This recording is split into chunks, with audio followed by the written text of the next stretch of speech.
Существует теория, что игрушки, к которым тянется ребенок, определяют его будущую профессию.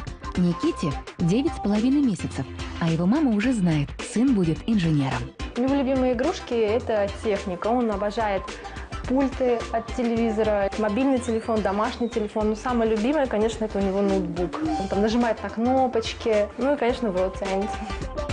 К обычным игрушкам интерес у Никиты пропадает на второй день. Детские ручки тянутся к совсем не детским приспособлениям. Наталья технику от ребенка не прячет, но опасается за малыша. И правильно делает. Но чем заменить такие интересные для ребенка вещи? Ребенок, играя со всеми этими предметами, использует их не по назначению. Он может ударить пульт или телефона в пол, может выковырять мелкую деталь или кнопочку, проглотить ее и тем самым нанести себе вред. На самом деле существует множество интерактивных игрушек, специально созданных для детей, где отсутствуют эти риски. Фотоальбом «Бабочка» от Томи содержит множество интерактивных функций. Запись звука, световые индикаторы на кнопках записи и воспроизведение голосовых сообщений. И еще одна немаловажная деталь.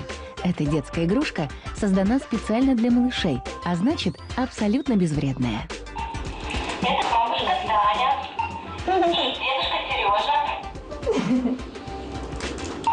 Это наша дружная семья.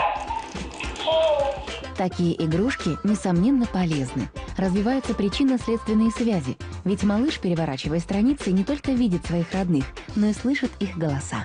Узнавая фотографии членов семьи в альбоме и слыша их голос, он тем самым развивает свое восприятие и память, потому что он вынужден вспомнить. Разноцветные шуршащие лепестки из ткани, за которые ребенок может переворачивать страницы, развивают мелкую моторику и облегчают малышу взаимодействие с игрушкой. Никите очень нравится играть с фотоальбомом.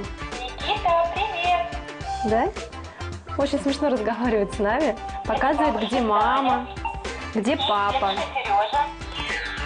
Никите совсем скоро исполнится годик, и на страничках «Бабочки» появятся фотографии его первого дня рождения и веселые поздравления.